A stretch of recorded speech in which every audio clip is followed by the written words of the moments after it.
Blake Lively is breaking her silence regarding the Justin Baldoni drama. I hope you're sitting down.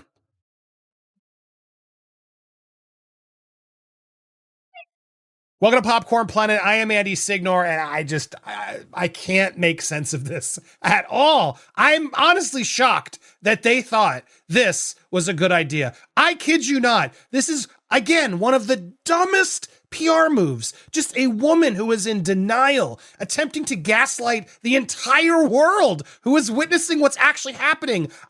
Let's break it down. Before we get to the clip in question, we have the full speech as well, which we're going to go through. Let's set the tone, shall we? Blake and Ryan and her mother decided to attend the Time 100 Gala. There they are. Look, I got to be honest, they are trying so hard. All these photos are just so ridiculous. Look at the gown. This photo really took the cake for me. And I don't know if you noticed over here. Who is this woman? She is my spirit animal because she wants nothing to do with this malarkey. She's like, oh God, get me out of here. Now this one right here, you're going to see in a second. That's Leslie Sloan. There she is. Here's my hero. Whoever, I don't know who that is, but I love her stone face. And there's Leslie Stone, which we get for the first time. She doesn't tend to like to be in the press, but we're going to put her in the press. There she is with Blake's mother, Ryan, on the red carpet as they get ready for photo ops, having a good time. Look how much fun they are having at the red carpet event, because, you know, that's what couples who are suffering with traumatic, crippling fear and harassment do, is they go out and smile for cameras and act like there's nothing happening. Ryan looks terrified. Like, Ryan genuinely stuck between these women. All a PR stunt. I'm like uncomfortable. I'm visibly uncomfortable watching them sort of force themselves to events. So we were all asking, why are they at this event? What's actually happening? Let's get to it, shall we? Here's Ryan Reynolds giving a pep talk to Blake before she's about to give her speech. Look at how cute they are. Oh, he's such a perfect man. Oh, you are perfect. I love you. Thank you so much for the support.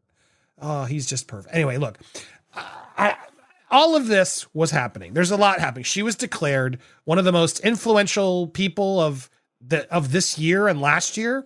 But it's really odd because the article that talks about it really just focuses on a donation she made like 6 years ago.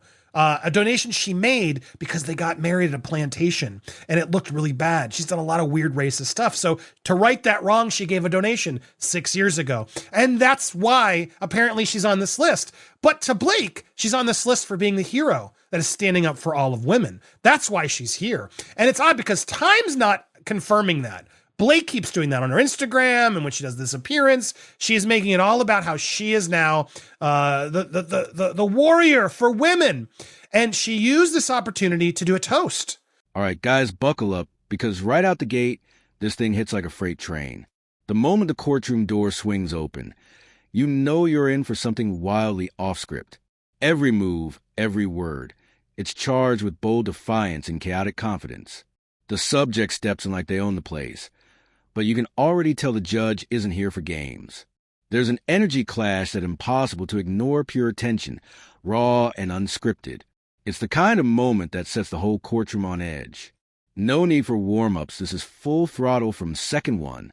And you can't help but ask yourself, how far is this going to go? Spoiler way further than you think. Ryan already did a previous interview that we went through. It looked awful, super nervous. And now Blake gets to do a toast to a room of people. This wasn't even televised, mind you. From what I've gathered, this was just a fancy event for people thrown for people for a time, etc. But it was People magazine somehow managed to have their phones up at the right time to catch a portion of Blake's toast. So let's watch the portion, shall we? Whoo! I have so much to say about the last 2 years of my life, but tonight is not the forum. So does that mean she's going to do an Oprah interview? Oh my God, bring it on. What I will speak to separately is the feeling of being a woman who has a voice today. Sorry, I keep interrupting, but I got a commentary and I'm so sick of her saying a woman who has a voice today, as if she didn't have a voice previously. Girl, you have one of the loudest voices I've seen in Hollywood. You stole the entire damn movie from Justin. You threatened him. I will not promote this unless I get this. I will not do this unless you get that. I will not sign that until I get this. You have the biggest voice I've seen. I've watched far too many interviews. You're all about authorship and getting your way. So don't you dare keep trying to play like you are a woman that doesn't have a voice. And since I could speak, because of the pain, caution, and fight of the many women who have paved the way and the men who stood beside them.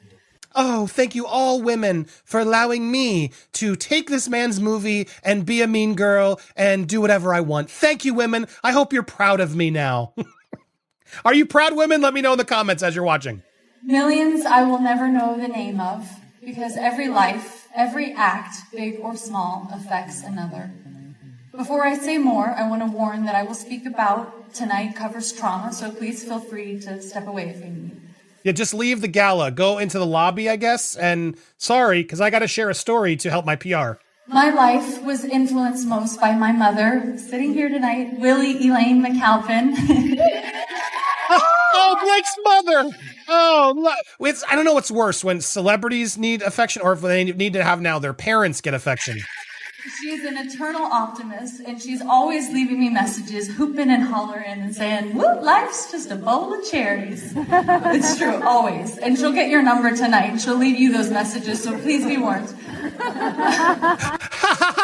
Oh my God, steer clear. Steer clear, people. But at her urging and her unwavering bravery, she wanted me to share with you that she is a survivor of the worst crime someone can commit against a woman. Now here's where the wild starts to unravel slow, but steady. The sovereign citizen starts dropping lines that sound like they were copied from a Reddit forum conspiracy thread. And the judge? Stone-faced. But you can feel the disbelief bubbling just under the surface. Each bizarre claim gets bolder, but instead of backing down, the judge leans in with sharp precision. The balance of power starts to shift, and it's beautiful to watch. What was once confidence now teeters into chaos. You can sense the courtroom tilting logic on one side, delusion on the other, and just when you think it's going to slow down, it doubles down instead. This is courtroom theater at its finest. She's using the Time 100 gala to reveal this? Girl, did you forget you had a whole movie about this that you refused to talk about? That literally, someone's like, what do people do if they have this and they want to talk about the subject matter? Oh, they can get my social security number or my location share. I don't know. Like, you did everything in your power to avoid this topic. And you had a mom who went through it. And now you're dropping it out during this whole drama that's backfired on you. And you thought this is the time and place? And how convenient that People Magazine's there with their iPhone to catch and post this evening. Oh my God, this is ridiculous.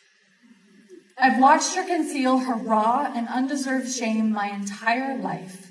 So as her daughter, being asked to share this today is monumental.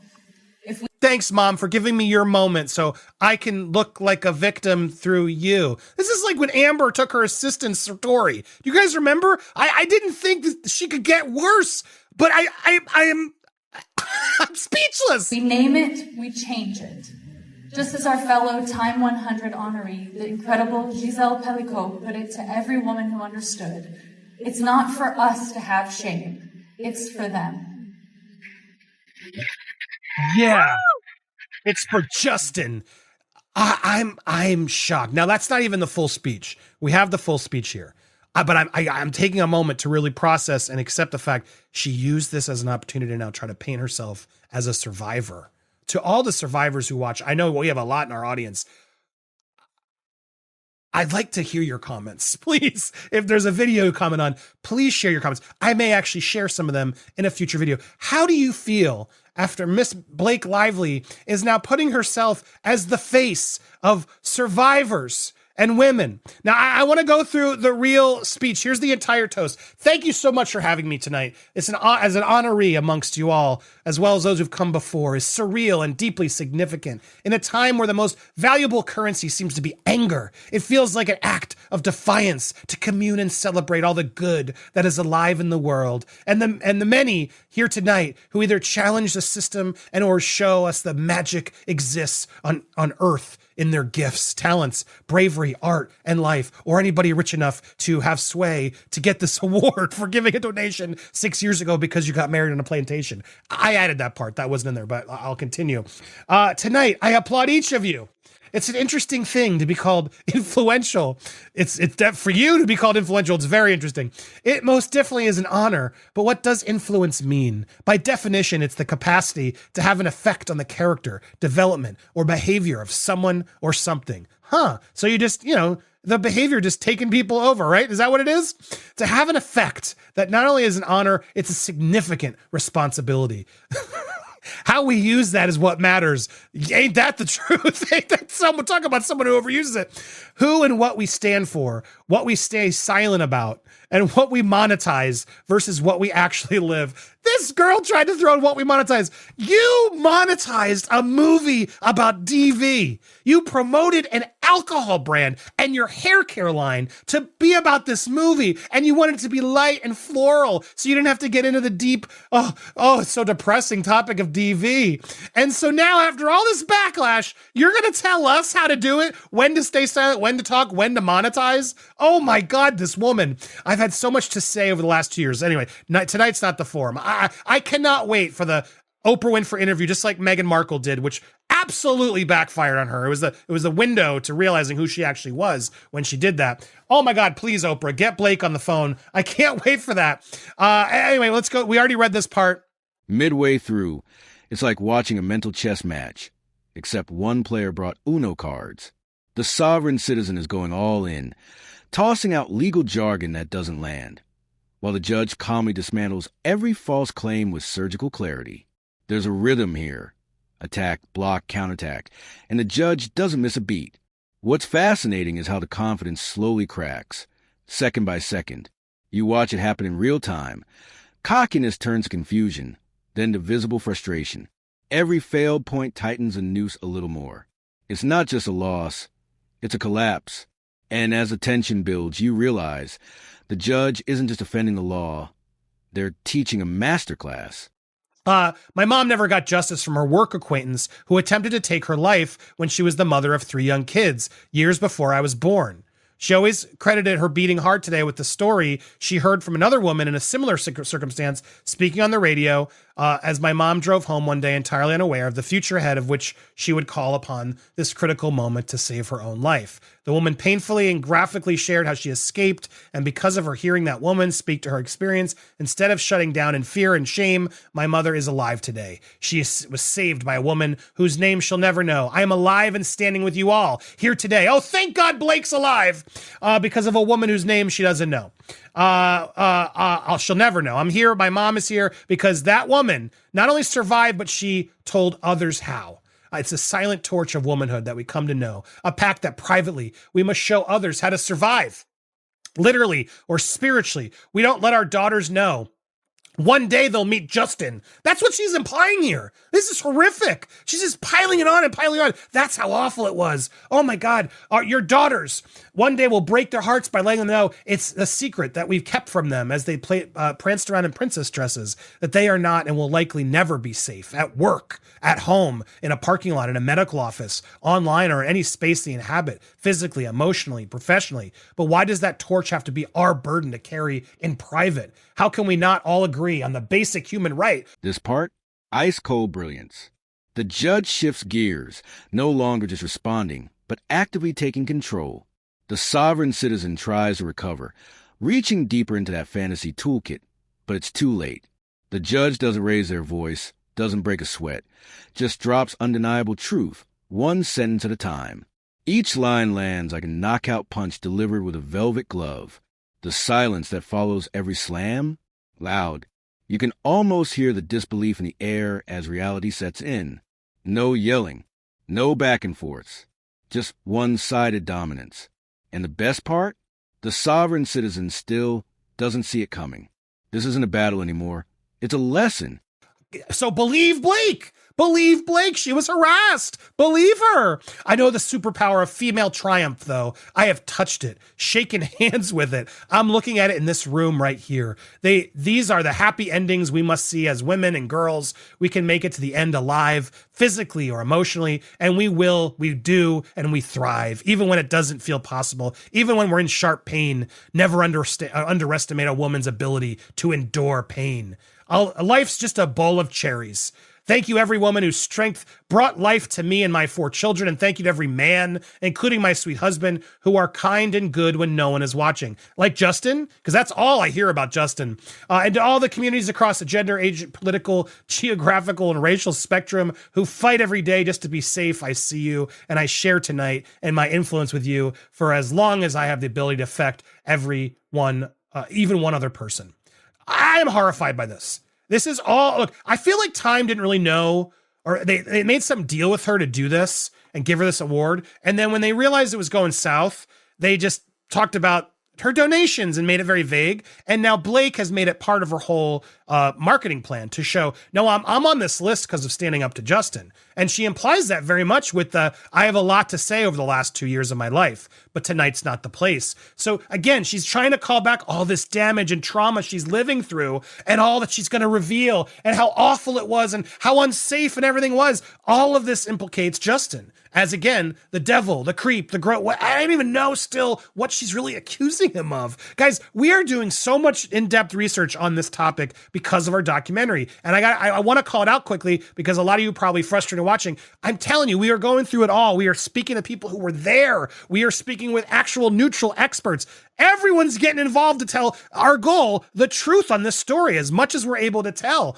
And with your help, we will hopefully end with justice. We want to keep a keepsake that actually doesn't let Blake try to rewrite it with Leslie Sloan and her people to try to change the narrative, because the evidence matters. The facts matter. The witnesses matter. And that's what we're focusing on in this documentary, which you can help get made. That's right. You can become an investor today. Go pick up an investor pack. You'll get the exclusive t-shirt, a sticker pack, as well as your name in the credits. Whatever name you want, put it in there. Just make sure you read the specific directions here on the store page. I'm going to pin that in the comments. I'm going to put it at the end of this video. I hope you'll consider joining us, because what I'm seeing here is really tragic. I'm seeing a megalomaniac sociopath celebrity just with her team and the power of Hollywood just take People magazine to get paid to just completely change the story here. The final stretch is pure collapse.